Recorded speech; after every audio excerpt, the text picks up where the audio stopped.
Chers téléspectateurs d'Africab Télévision, bonsoir et bienvenue dans cette nouvelle émission Parlons droit. Nous avons aujourd'hui le plaisir et le privilège de nous entretenir avec Maître Hyacinthe Koné. Maître Koné, bonsoir. Bonsoir. Bienvenue et merci d'avoir accepté l'invitation. Nous allons aujourd'hui nous entretenir sur le thème « Quelle justice pour les mineurs ?» Mais avant cela, nous allons vous présenter en quelques mots. Vous êtes avocat inscrit au barreau depuis 2006, donc à peu près 14 ans. Vous avez également un DEA en droit de l'environnement. Vous êtes donc juriste environnementaliste et analyse des politiques environnementales.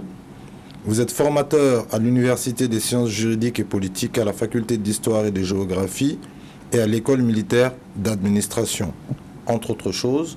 Et vous êtes également associé au cabinet d'avocats Dauphiny. C'est à peu près ça? À peu près, oui. D'accord. Maintenant, est-ce que vous pouvez nous expliquer, dans un premier temps, qu'est-ce qu'un mineur, déjà, et peut-être un peu avant de nous expliquer qu'est-ce qu'un mineur, ou un peu après, vous choisissez l'ordre que vous préférez, qu'est-ce que la justice? Après, nous allons rentrer dans le fond des débats. Ok, merci, Monsieur Sey. Je remercie tout le personnel d'Africable et aussi vos auditeurs et téléspectateurs parce que l'émission Droit, c'est une émission très importante. Tout dans la vie repose sur le droit. Et pour vous répondre, le mineur, je ne donnerai pas une définition du dictionnaire parce que je pense que l'objectif de cette émission, c'est pour que les gens comprennent.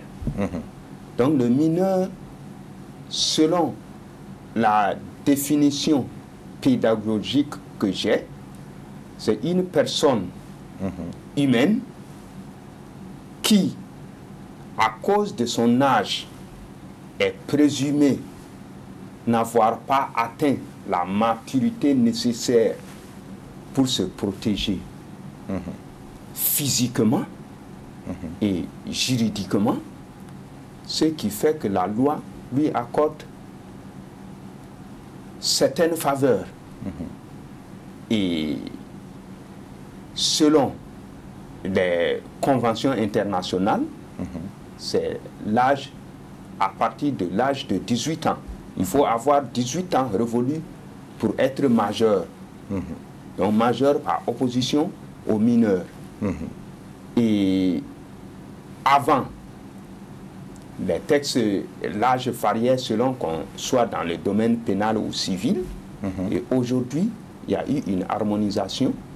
La loi sur la minorité pénale, c'est 18 ans. Les conventions internationales, c'est 18 ans. Le code des personnes et de la famille, c'est 18 ans. Donc aujourd'hui, la majorité civile, comme la majorité pénale, c'est le même âge. Il faut avoir 18 ans révolus. Mais maintenant, au moment, dans les précisions, si la date exacte, le jour exact n'apparaît pas sur l'acte de naissance, on considère que vous êtes né au 31 décembre. Donc voilà un peu l'explication que je pouvais donner en ce qui concerne les mineurs. Déjà, par rapport à cette première explication, ce que je voudrais savoir, c'est que, parce que vous avez parlé d'une convention internationale, par exemple aux États-Unis, je pense, de mémoire, que la responsabilité civile, c'est à partir de 21 ans. Maintenant, je ne sais pas si c'est exactement le cas. Et si c'est le cas, de toute manière, ça pourra constituer simplement une exception. Je ne sais pas si vous avez des informations ou des éclairages par rapport à ce cas précis. Il faut reconnaître que généralement, face à des conventions, il y a des réserves. Certainement que les États-Unis ont émis des réserves. Au Mali, effectivement, avant, même la minorité chez la fille et chez le garçon différait. La fille, c'était à 15 ans. Le garçon à 18 ans. Le garçon à 18 ans. Même en un moment, c'était 21 ans. Donc, c'est vu toutes les difficultés d'application de la loi, selon qu'on soit dans le pénal ou dans le civil, une femme ou un homme, que finalement, le législateur malien a harmonisé. Mais qu'est-ce que, alors, la justice, même si ça paraît plus comme étant une question philosophique que juridique, qu'est-ce que vous comprenez par la justice? Qu'est-ce que la justice, mais de manière simple? La justice, selon les considérations qu'on a, on peut donner plusieurs définitions. La justice, d'abord, c'est la recherche de ce qui est juste, c'est-à-dire qui est équitable, qui est normal, qui ne crée pas de différence entre les gens. Mais la justice interne et institutionnelle, c'est celle, en fait, qui est rendue par les juridictions et qui forme ce qu'on appelle l'institution de la justice. Mais aussi, dans la considération même du traitement des personnes, on peut parler de justice, justice sociale, et justice institutionnelle, et même on parle souvent de justice populaire. Donc, en tout état de cause, ça rejoint certains principes qui sont d'ordre, je dirais, naturel et souvent assimilés même à la religion. C'est la recherche de ce qui est vrai et qui ne fait pas de différence entre les personnes, qui permet de les traiter équitablement sur un même pied d'égalité, sans offusquer de manière anormale quelqu'un qui aurait dû être traité de cette manière. D'accord. Et maintenant, vous avez parlé dans vos propos liminaires de responsabilité civile et de responsabilité pénale. Donc, de manière générale, qu'est-ce que la responsabilité civile? Qu'est-ce que la responsabilité pénale? Et ensuite, on viendra au cas spécifique des mineurs concernant leur responsabilité civile. Là, je pense que ça va aller plus vite que leur responsabilité pénale qu'on va peut-être un peu plus développer. Merci, Monsieur Sey. Dans le droit, effectivement, il y a ces deux types de responsabilités. Au départ du droit, c'était d'abord, tout était civil, c'était le droit civil. Mais par l'évolution du temps, les différentes branches du droit ont commencé à naître. Et la responsabilité dans toute société, le droit même c'est une science sociale. Quand on parle de vie en communauté, c'est des hommes. Il y a obligatoirement des relations, c'est des relations humaines, et obligatoirement il y a conflit, ne serait-ce que d'intérêt, soit d'occupation de l'espace, ainsi de suite. Donc finalement, comme on le dit, la liberté de l'un s'arrête là où commence l'autre, parce qu'il fallait limiter la liberté de tout un chacun pour que chacun puisse vivre un peu à l'aise dans la société. Et lorsque l'intérêt principal visé, c'est pour défendre l'intérêt privé, les intérêts d'une personne, on parle d'intérêt civil, et lorsque c'est violé, on parlera de responsabilité civile. De l'autre côté, comme dans cette cohabitation des humains, l'État est responsable, il faut obligatoirement que l'État observe le déroulement de cette relation. Et dans ce déroulement, il y a des comportements qui perturbent sérieusement la tranquillité sociale.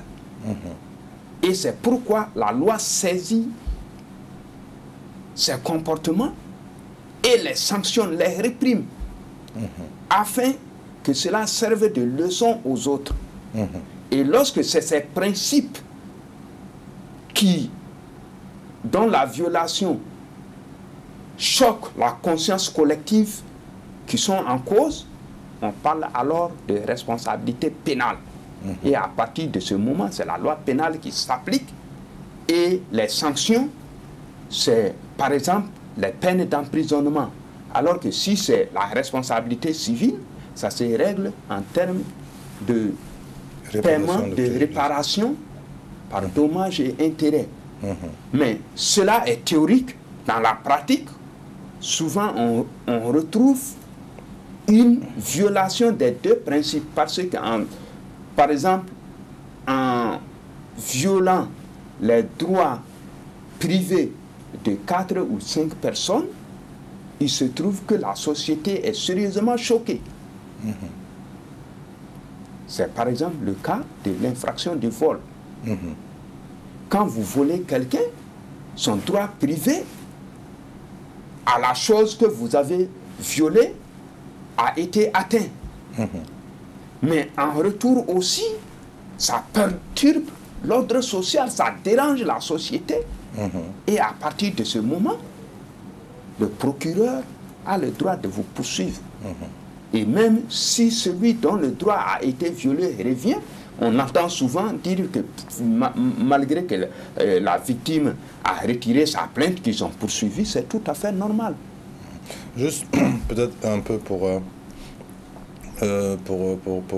résumer un peu ces points-là, même si sur le cas du vol, qui est déjà effectivement une infraction et qui est prévue et qui est punissable, on a aussi les atteintes à la pudeur, aux bonnes mœurs, etc., qui peuvent effectivement se manifester dans des domaines civils, si on peut le dire comme ça. Effectivement. Maintenant, la responsabilité civile, si j'ai bien compris, si je vous ai bien suivi, c'est quelque chose qui a trait à la réparation du préjudice. 1240 du nouveau code en France, 1385 ancien. Mais on nous dit que cette responsabilité civile-là, de mémoire, elle est ou délictuelle ou contractuelle, principalement. Oui. Maintenant, lorsqu'elle est délictuelle et qu'elle s'applique, par exemple, aux mineurs, oui, je suppose que ce sont les parents qui représentent donc l'autorité parentale qui devront répondre. Et lorsqu'on est dans le cadre pénal, qu'est-ce qui est prévu? Est-ce qu'il y a une catégorisation par rapport aux différents mineurs, c'est-à-dire par rapport à des tranches d'âge? Et si oui, laquelle? Si vous pouvez peut-être nous expliquer quelle est la différence, c'est-à-dire lorsque un mineur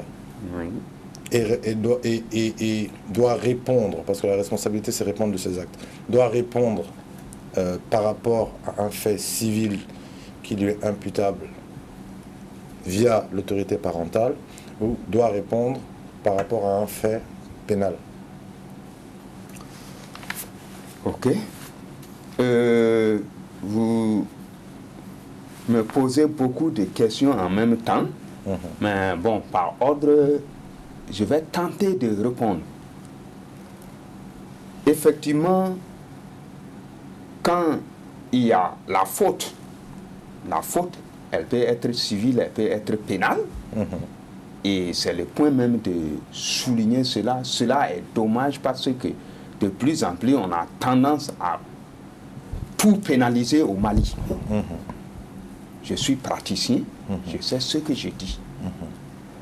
Dans la réparation civile, le mineur, c'est d'abord les parents, généralement, qui sont responsables parce qu'il y a une présomption de mauvaise éducation.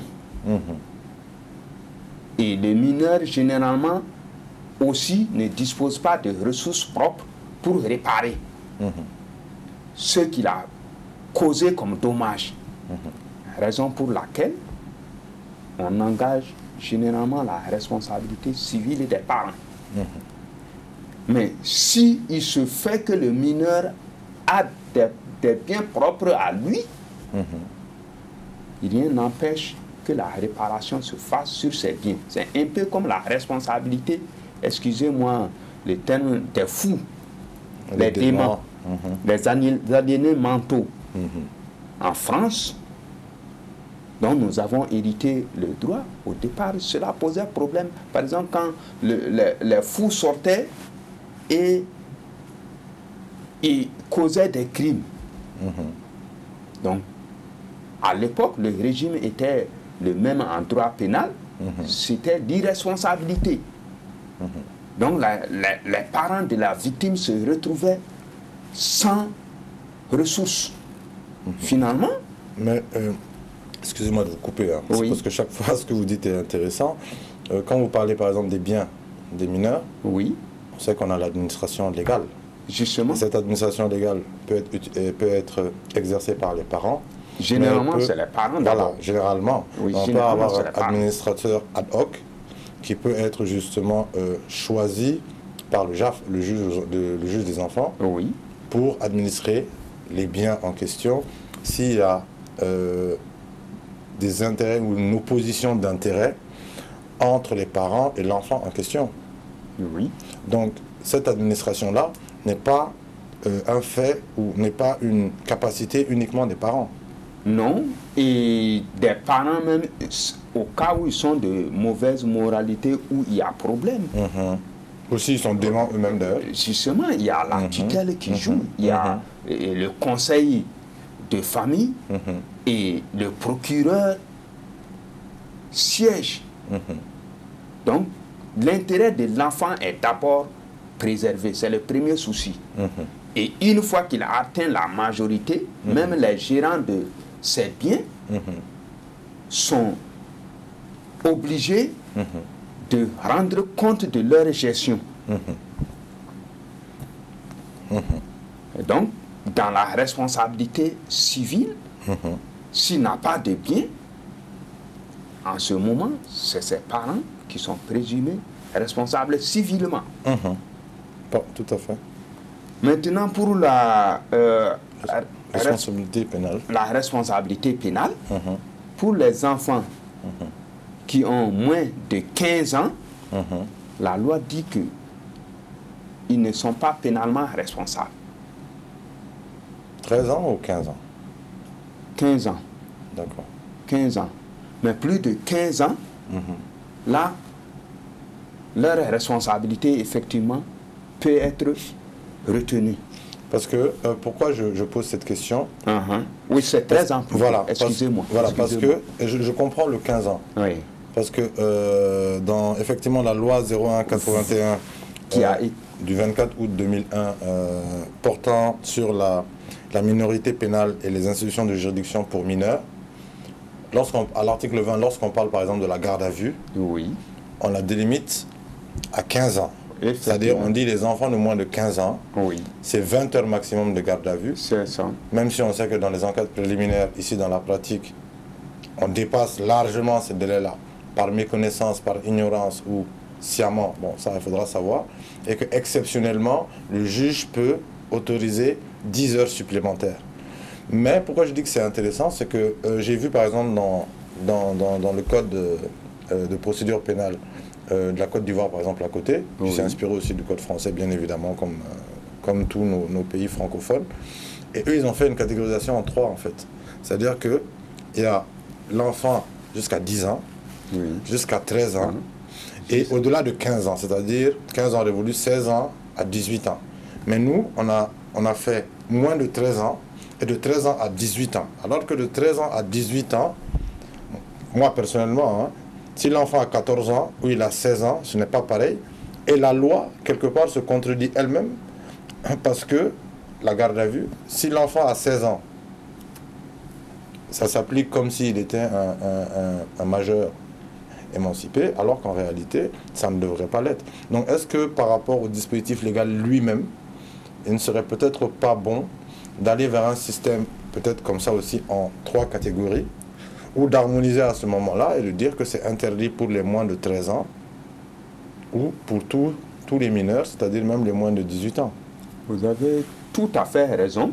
Et même par rapport au code de protection de l'enfant, l'ordonnance et portant code de protection de l'enfant, malheureusement, qui n'est plus juridiquement en vigueur, et heureusement, nous devons le saluer, nos juridictions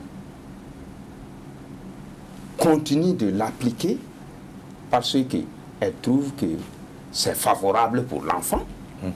Mais dans ce code, tantôt c'est 15 ans, tantôt c'est 13 ans, et finalement, ça vient en contradiction avec le code de minorité. Donc, ce qui fait qu'il y a un devoir, effectivement, d'améliorer cela, mais même de procéder à une relecture. Et aussi, faire en sorte que ce code soit applicable parce que, dans ses principes généraux, il est beaucoup plus protecteur de l'enfant. Et pas plus tard que ce matin, je suivais les informations sur la France. La France est en train de dresser un véritable chantier de relecture des textes relatifs à l'enfant. Donc cela est nécessaire. Mais en ce qui concerne, c'est l'article 2 de la loi sur la minorité, et cet article parle de 13 ans et plus de 13 ans. S'il a plus de 13 ans, le juge essaie d'apprécier s'il a agi avec discernement ou non. Si le juge estime qu'il n'a pas agi avec discernement, ça veut dire que la faute pénale ne lui est pas imputable. C'est une cause de non-responsabilité. La faute est là, mais sa responsabilité n'est pas retenue. Mais s'il estime qu'il a agi avec discernement, alors il sera poursuivi, mais en bénéficiant des autres dispositions de la loi en sa faveur. Mais par exemple, lorsqu'un mineur est poursuivi pour un fait, je vais donner un exemple, supposons qu'on lui reproche un viol, est-ce que ce mineur-là, on va lui appliquer, si jamais on arrive à prouver qu'il y a une conscience, parce qu'on considère que, et c'est ça qui est paradoxal, on considère que normalement l'enfant est responsable et conscient réellement et pleinement à partir de 18 ans.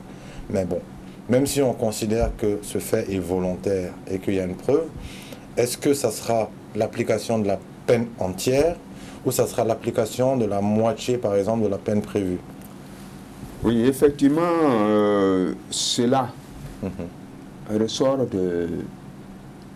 surtout du code de minorité et même du code de protection de l'enfant. Lorsque il y a sanction, le juge doit sanctionner d'abord au niveau du tribunal pour enfants. C'est l'article 46. On dit qu'il doit appliquer la moitié de ce que l'enfant risquerait s'il était un majeur. D'accord. Okay. Et c'est l'article 50 qui parle des cas devant la cour d'assises pour mineurs. Et c'est le même principe, mais c'est qu'au niveau de la cour d'assises, il y a la peine de mort et la réclusion criminelle que la loi a intégrée dans le texte. La peine de mort a été intégrée? La peine de mort est dans le code pénal, mais si l'enfant risquait la peine de mort, on ne lui appliquera pas cette peine, mais c'est la réclusion à perpétuité. Voilà, de 20 ans de 20 à 10 ans.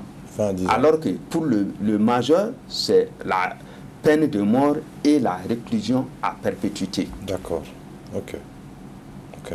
Ça, donc, bon, dans ce sens, c'est des faveurs pour l'enfant mineur.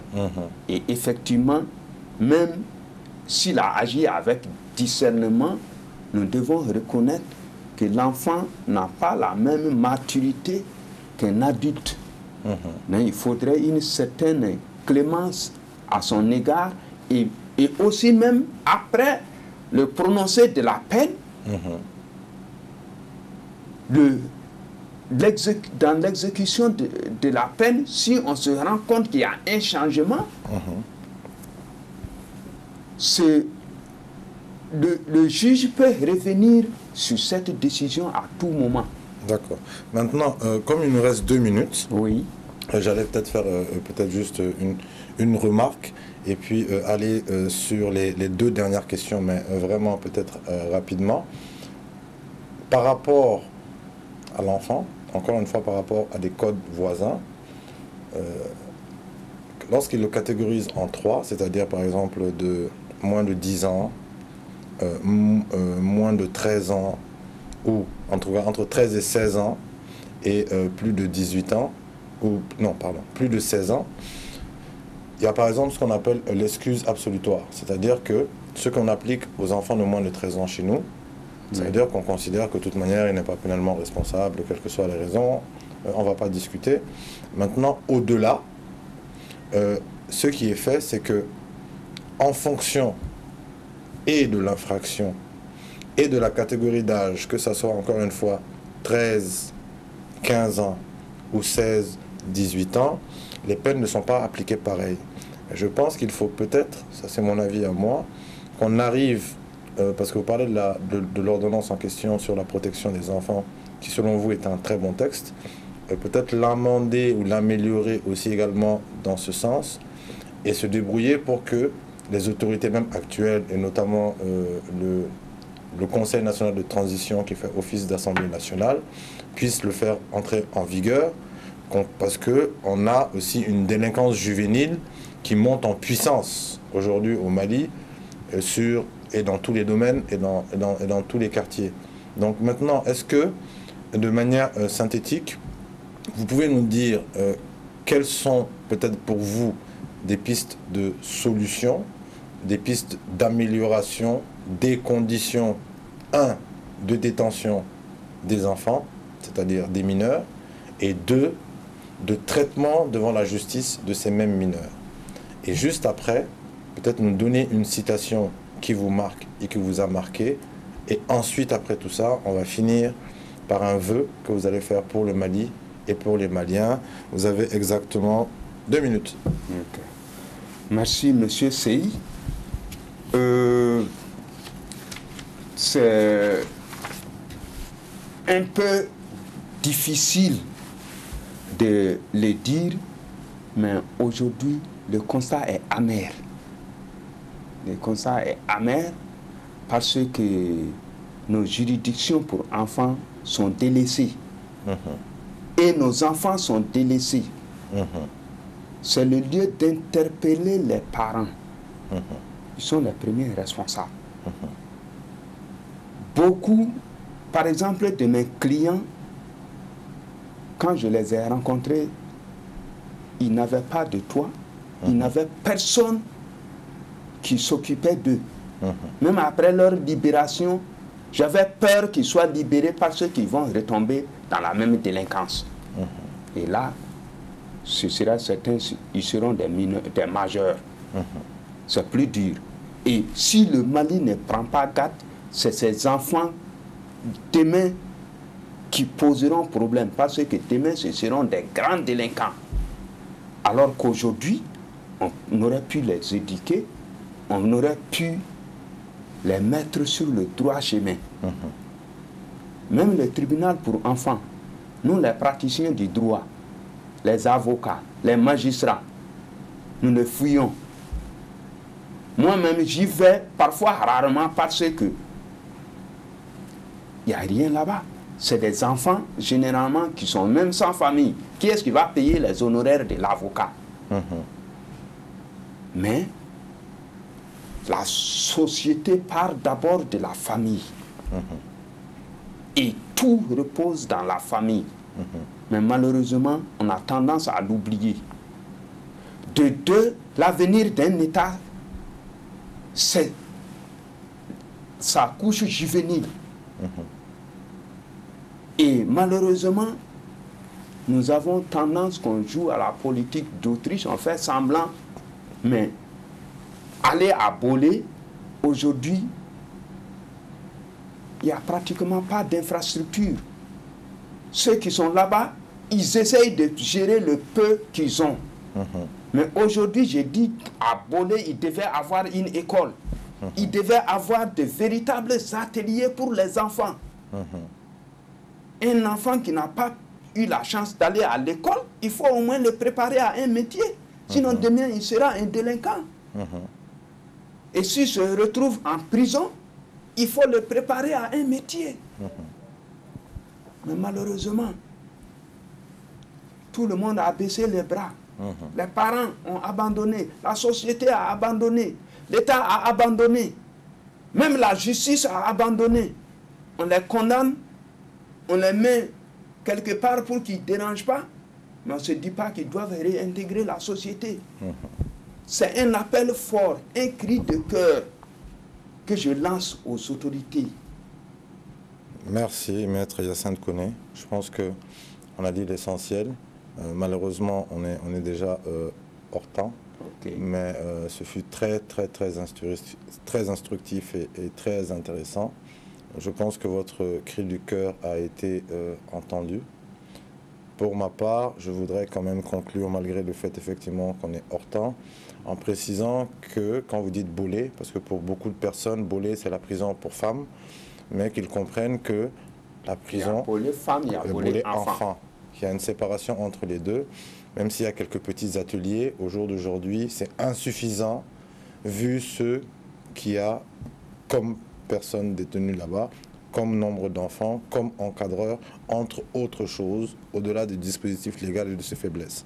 Donc, je vais conclure aussi exactement sur ces quelques mots, en précisant aussi que nul n'est punissable qu'à raison de son propre fait, comme l'a précisé un arrêt de la Cour de cassation française depuis le 22 février 1956, mais que dans le cas des mineurs, précisément, on a des exceptions dont on a parlé. Peut-être qu'on aura l'occasion de redéfinir et de rediscuter lors d'un autre entretien, parce que je pense qu'il faudra que peut-être on se revoie pour donner un peu plus de détails et d'informations sur cela. Donc nous allons donner simplement un rendez-vous à nos téléspectateurs dimanche prochain sur la même chaîne et donc à la même heure. On vous remercie de nous avoir suivis.